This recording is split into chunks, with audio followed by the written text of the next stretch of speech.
nosso tema não é tão carismático como o que antecedeu. Se o ministro Cláudio aludiu ao caos, eu agora vou falar para os senhores do buraco negro, porque agora as coisas vão complicar de uma forma bastante ampla. O tema que me foi proposto diz respeito da jurisprudência dos tribunais superiores e a repercussão nos tribunais regionais do trabalho. Mas eu preciso fazer um introito e, a partir do introito, explicar a nova dinâmica dos recursos. O problema é que muita coisa mudou, e o problema é que muita gente não percebeu que mudou, inclusive dentro da nossa própria corte. E a primeira observação que encaminhei para o debate é uma referência, alguns não gostam dessa denominação sistema de precedentes, direito jurisprudencial, o que valha essa transição entre civil law e common law que nós estamos vivendo. E eu estou trazendo aqui o que se chama, na visão de alguns processualistas, no caso Marinoni, Mitidiero e Arenhat, a distinção entre cortes de justiça e cortes supremas. É preciso colocar essa distinção para que possamos saber o que nós vamos fazer e o que nós estamos fazendo a partir de agora. Senão, nós não vamos entender o processo. Nessa distinção entre cortes de justiça, leia-se tribunais de justiça e tribunais regionais, e Corte Suprema, leia-se Superior Tribunal de Justiça, Tribunal Superior do Trabalho, Tribunal Superior Eleitoral e Supremo Tribunal Federal. Então, se diz aqui, Cortes de Justiça. Qual é a função dessas cortes?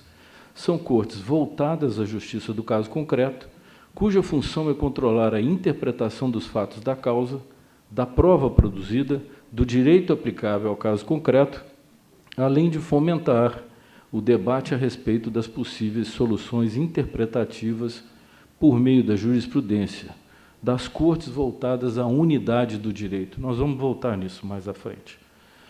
Já as Cortes Supremas, ela tem como função interpretar o direito a partir do caso concreto, e aí é interessante, dar a última palavra a respeito de como deve ser entendido o direito constitucional ou o direito federal em nosso país, por meio de precedentes e afirmar o princípio da segurança jurídica. Opa, foi demais. Agora me atrapalhei aqui. Qual é o viés que eu quero abordar com os senhores agora? O da interpretação judicial, ou seja, o nosso papel. Esse introito vai ser um pouquinho mais analítico, mas, em seguida, a questão vai se expandir.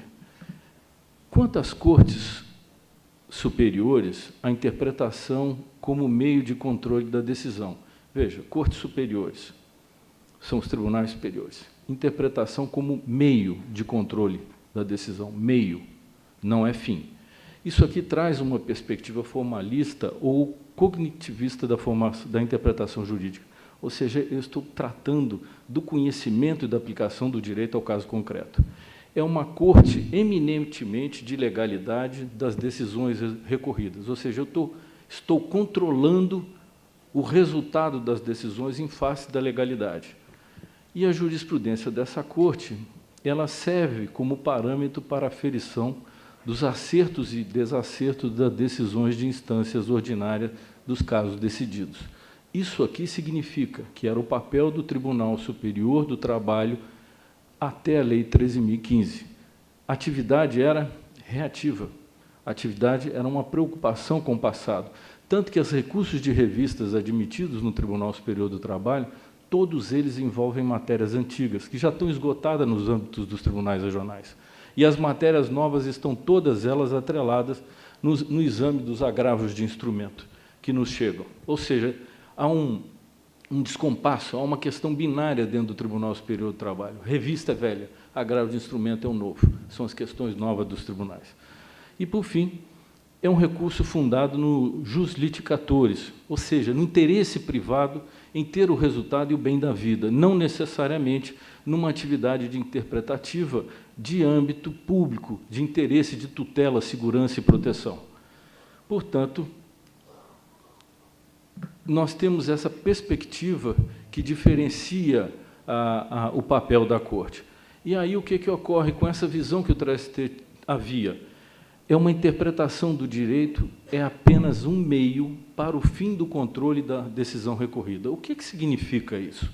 Que a jurisprudência proferida pelos tribunais, ela servia para viabilizar o recurso para o Tribunal Superior, para os tribunais superiores, jamais com um viés de conduzir a sociedade a um comportamento A ou B. Ou seja, a uniformização, nesse caso, que era antes da Lei 13.015, tinha um papel instrumental, de modo que o desrespeito à decisão era algo natural. Ou seja, nós vivíamos com uma pletora de decisões dissonantes sobre o mesmo tema jurídico. Pois bem, o que seria agora o que eles denominam de Corte Suprema? Seria o novo papel do STJ, do Tribunal Superior do Trabalho e do Tribunal Superior Eleitoral. Nessa perspectiva, veja bem o primeiro tópico, C1. É uma perspectiva cética ou não formalista da interpretação, em especial quanto ao aspecto lógico-argumentativo, que encara as suas decisões como corte de adequada interpretação do direito, que se vale dos precedentes como meio de orientação da sociedade civil e da comunidade jurídica a respeito do significado que deve ser atribuído aos enunciados legislativos. Ou seja, eu estou reconstruindo o sentido das normas jurídicas. Agora, o que muda? A outra era reativa, era o passado. Agora ela é proativa, é para o futuro, porque eu vou fixar um precedente, uma forma de convivência dentro da sociedade comandada por uma interpretação única do direito federado. O discurso, então, é dirigido pela parte à Corte e visa viabilizar a tutela do jus constitutionis. Veja, não é mais o jus litigatoris. O jus litigatoris é a preocupação com o julgamento do caso concreto e suas repercussões. O jus constitutionis, ele tem um outro viés, é o interesse público, é a segurança, previsibilidade e estabilidade das decisões proferidas pela Corte. A interpretação aqui, ela passa a ser o fim, sendo o caso concreto o meio a partir do qual a Corte desempenha sua função. Vejam que houve uma troca de papéis no que tange à interpretação do direito. O caso concreto agora é o meio, ele não é mais o fim é a interpretação do direito, porque ela vai fixar uma conduta.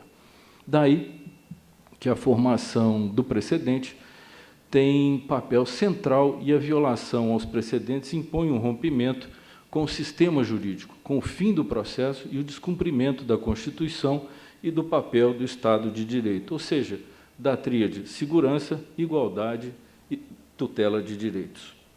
A necessidade de que, sob a lei, em situações concretas semelhantes, os resultados proferidos pelo judiciário sejam os mesmos. Esse aqui, eu quis trazer a distinção entre o papel dos tribunais superiores antes e depois da lei. Agora nós vamos falar do terreno das fontes, porque esse é o material que nós estamos trabalhando para realizar aquilo que o ministro Cláudio disse ao final, cumprimento da Constituição. Agora, como realizá-lo? Terreno das fontes e natureza da interpretação. A norma era um sinônimo de regra e os princípios eram fundamentos compreendidos para as normas. Havia unidade entre texto e norma. A atividade judicial era uma atividade eminentemente declarativa, embora sempre haja um processo de criação, que é a interpretação, mas ela estava muito apegada ao texto da lei. O espectro muda. Norma decorrente de atividade jurisdicional de reconstrução do sentido normativo das proposições jurídicas em face da separação do texto da norma jurídica. O legislador outorga para a sociedade textos legais, não normas. Essa é a grande diferença. E aí surgiram os três espécies, princípios, postulados e regras. Com a Constituição de 88, esses princípios, eu não vou me perder aqui, os senhores sabem disso melhor que eu, ganharam força normativa, além de influenciar todo o sistema jurídico. Os postulados, que alguns não aceitam essa divisão tríplice, entendem que os postulados estariam incluídos entre os princípios, mas aqui eu sigo a divisão do professor Humberto, e ele diz, olha, o postulado ele viabiliza a aplicação do princípio, ele viabiliza a aplicação dessa norma, ou seja, ele é um móvel que faz com que essas normas sejam aplicadas. Por exemplo, proporcionalidade, razoabilidade e concordância prática. Tudo isso passou a ser um instrumental. E as regras, que eram de casuística fechada, que é uma técnica em que há o fato e a sanção, ela é substituída, e isso já é antigo, não é novo, por um outro espectro, que é a casuística aberta. Essa casuística fechada colocava o Estado brasileiro num Estado eminentemente legislativo e infraconstitucional, cuja centralidade se voltava muito mais, às vezes, no direito privado do que o próprio direito público. Hoje, com a força normativa da Constituição Federal, nós invertemos essa premissa e nós temos hoje uma centralidade constitucional e não infra. Já essas regras de casuística aberta, pois os termos são indeterminados e se constituem conceitos jurídicos indeterminados e cláusulas gerais. Esses conceitos jurídicos indeterminados, que é o nosso material de trabalho, são aqueles em que o fato, ele necessariamente é indeterminado, mas as consequências jurídicas são determinadas. Já as cláusulas gerais, nós temos a indeterminação geral. Tanto o fato é indeterminado, quanto as consequências desse fato. E a CLT, já em 43, trazia de forma muito clara esses conceitos, haja vista o artigo 9º da CLT, que praticamente gizava e giza a consolidação, e é um conceito geral, aberto, e que cabe ao juiz a sua integração e reconstrução do seu sentido e aplicação no caso concreto. Portanto, agora nós chegamos no grande problema. Se nós temos princípios postulados e essas cláusulas abertas dessa casuística, como é que nós vamos manter uma estabilidade jurisprudencial? Esse é o ponto. Esse é o ponto que nos diz respeito e que chega ao novo papel dos tribunais. Aqui nós vamos ter, agora, mediante a edição do Código de Processo Civil, a necessidade de estabilidade, integridade, segurança, ou seja, previsibilidade, para efeito de nortear as decisões do Poder Judiciário. E aqui, isso nos leva a uma outra reflexão. O que nós entendemos por coerência sistêmica e coerência social? Os tribunais regionais, em sua nova função, a partir da Lei 13.015,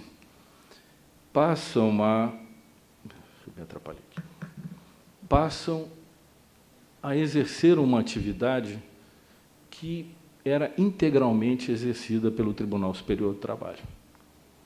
Ninguém entendeu isso até agora. Parece que está todo mundo esperando que se passe a repercussão geral para o TST e, com isso, nós venhamos a decidir os casos e impor as decisões para os tribunais regionais. Mas isso o Tribunal Superior do Trabalho, durante mais de 5 anos, em 5 comissões, rejeitou a regulamentação da transcendência que está no artigo 896.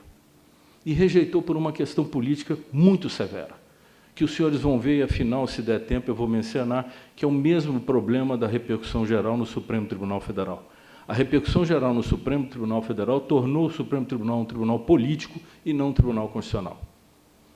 As matérias que o ministro Cláudio apresentou relativa à orientina e terceirização, que matéria tem viés constitucional?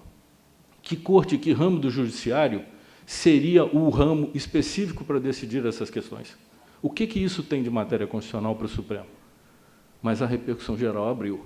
Esse aqui é um pequeno exemplo do que uma repercussão geral pode fazer no Tribunal Superior do Trabalho.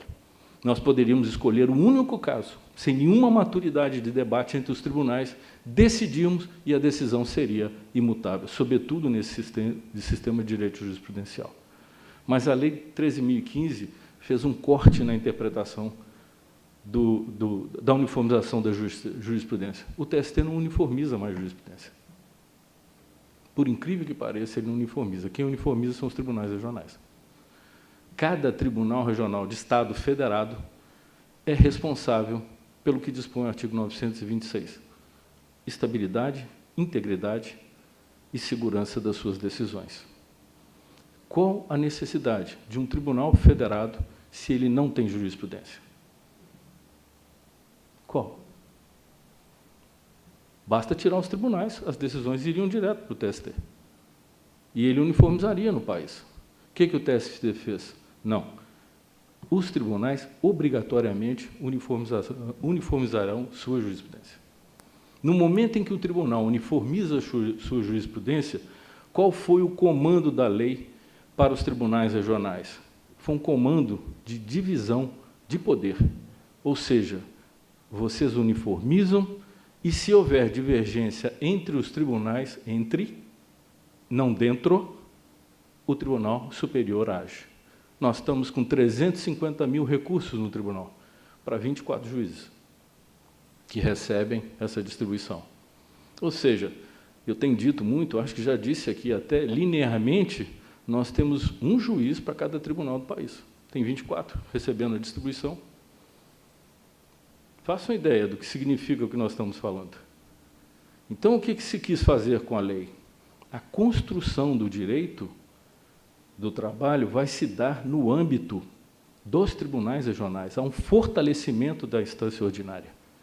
O juiz profere sua decisão, proferida sua decisão, apenas a título de exemplo. Qual é o precedente? O juiz de primeiro grau altera a sua decisão se não houver algum fato novo? Não. Ele decide 1, 2, 3, 4, 5, ou seja, o precedente dele virou a primeira dele, e o resto é jurisprudência iterativa do juiz de primeiro grau. Daí o que acontece? Tribunal.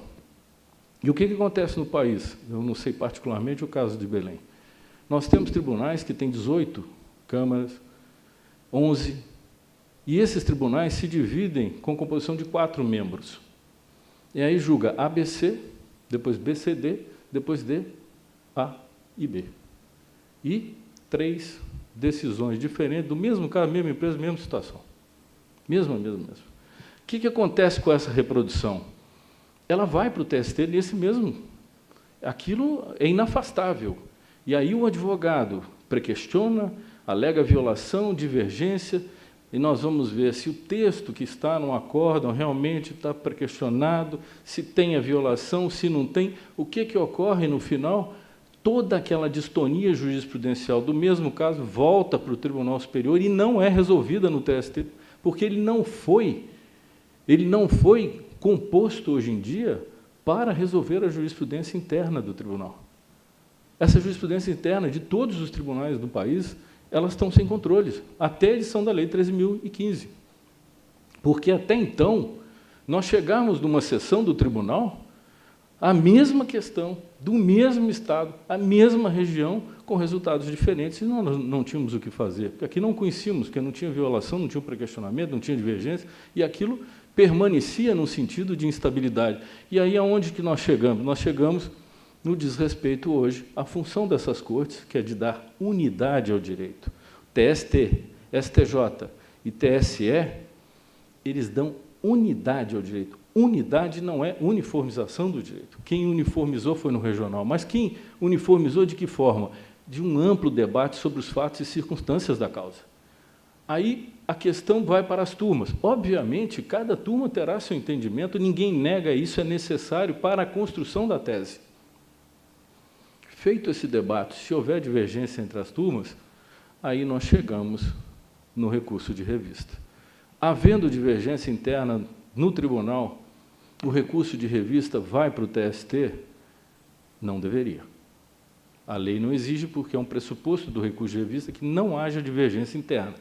Então, nós vamos trabalhar com coerência sistêmica, ou seja, o sistema tem que fechar internamente. Ele tem que ser coeso e coerente, e reservar o quê? A preservação do jus constitutionis, ou seja, a tutela da segurança, da estabilidade, da realização do direito. E ele vai se perfazer à medida que nós vamos reduzindo o que a jurisprudência a doutrina chegou a chamar de jurisprudência lotérica. Os tribunais, então, ficaram com 3 possibilidades de uniformização da jurisprudência. Eles ficaram com a uniformização regimental, ficaram com incidente de resolução de demandas repetitivas e com incidente de assunção de competência. A função desses órgãos fracionários, e parece que nós nos esquecemos disso, qual é a razão de ser do duplo grau de jurisdição, da existência da corte? É porque o juiz singular proferiu a decisão e ela vai para o controle de um colegiado. Colegiado não significa, me perdoe a expressão, grupo. Nem bando. Cada um faz o que quer. O colegiado tem uma decisão. Ele interpreta as questões que são colocadas ao seu exame e ele deverá ter uma jurisprudência do colegiado. Quando eu profiro um voto, não é o voto do Felipe, não é o voto do Cláudio, do ministro Douglas, é o voto da 7ª turma. Ela passa a ser um órgão sistêmico, uma unidade dentro de um sistema. E essa unidade tem que ser preservada, tanto que nós lutamos todas as quartas-feiras para estabelecer a decisão do caso concreto que nos chegou, fixar como uma decisão da turma e reiterá-la nas circunstâncias e nos casos idênticos que se sucedem. Às vezes nós temos debates longos para achar o fundamento, porque é exatamente a ratio decidente daquela questão, para que ela possa ser aplicada nos demais. Porque se eu chegar a resultados gerais, eu vou criar um engessamento do direito, porque eu vou ter só um resultado e vou colocar tudo dentro dele. Mas não é assim. Não é assim que o sistema funciona hoje. Então, essa função dos órgãos fracionários, é preciso observar a colegialidade. É preciso saber que se trata de uma unidade dentro do sistema e essa unidade exige que a jurisprudência desse órgão seja estável e uniforme. Então, não é um problema que está só no regional, é um problema que está no TST também. E nós temos que trabalhar com isso, estamos tentando trabalhar com isso agora, inclusive no regimento. E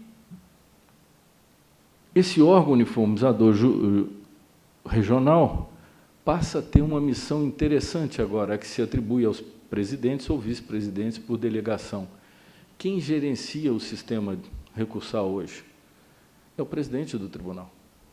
Porque a lei é imperativa e diz que, havendo divergência interna no tribunal, o recurso de revista não será remetido ao Tribunal Superior. Porque, se assim o fizer, o Tribunal Superior devolverá para o tribunal e determinará que seja uniformizada aquela jurisprudência. Então, quem gerencia o sistema tem que parar os processos e não remeter, havendo divergência externa, é a presidência ou a vice-presidência do tribunal. Ele gerencia todo o sistema. Ele para com a remessa de processos em que a questão não está resolvida no âmbito do tribunal, e tanto não está que o recurso não é cabível por o requisito, porque há divergência interna no tribunal. O que fez a lei mais forte que o Código de Processo Civil? Determinou e obrigou a uniformização interna. E o fez por quê? Porque, a partir da Lei 9756 de 98, estabeleceu-se que o Tribunal Superior não tinha mais função para uniformizar dentro dos tribunais. Só que reservou a uniformização regional a uma faculdade, não uma obrigação. O que aconteceu? Ninguém uniformizou nada. Alguns casos são tão dramáticos. O Rio Grande do Sul, que hoje já tem 20 mil, tem 100 súmulas, nós há poucos debatimos uma questão que envolvia o Rio Grande do Sul, ele está com 20 mil processos paralisados na presidência em razão de questões de divergência interna. O Tribunal da 9ª Região tem 990 incidentes de uniformização. Não tinha uma matéria uniformizada. Nenhuma. Agora, o que acontecia com isso? Tudo isso seguia o caminho do Tribunal Superior do Trabalho. Agora vem um grande paradoxo, que ninguém parou para pensar. Vamos pegar o exemplo do Rio Grande do Sul, que eu dou para eles mesmos, eu tive 4 vezes lá. Rio Grande do Sul tinha uma posição com relação aos honorários advocatícios. Então, o que acontecia? Ele decidia no sentido daquele tema, contrariava uma súmula do tribunal, todos os processos subiam por aquele tema, porque naquela época vigorava uma outra súmula nossa que dizia, admitido o recurso por um dos seus capítulos, todos os demais voltam para o exame do TST. Só que, prestem atenção, porque é de raciocínio muito lógico, quando subia pelos honorários, subiam todas as questões que o tribunal decidia. Todas, todas. Qual era a jurisprudência do Tribunal da 4ª? Nenhuma. Quem decidia era o TST. Que eles podiam decidir o que eles quisessem, porque depois a matéria estava dentro do TST, o TST decidia. E passava por cima do que estava decidido no Tribunal Regional. E mais, os fundamentos eram absolutamente díspares, Porque um analisava por uma ótica tal, outra ótica tal, e, no final, aquilo vinha fracionado para o exame do Tribunal Superior do Trabalho. O que se faz agora? Tem essa divergência, vai-se para a sessão de uniformização, todos esses fragmentos que eram expostos isoladamente em cada caso concreto, veja-se aquela ideia do caso concreto, que não é mais o fim, ele é o meio, ela é debatida no âmbito do tribunal, amadurece-se a causa, aquilo surge como voto prevalecente, ao lado dele o voto vencido, com todos os fundamentos, e aí, sim, a matéria vai para o TST. Eu imagino que vai ser muito mais difícil reconhecer uma violação.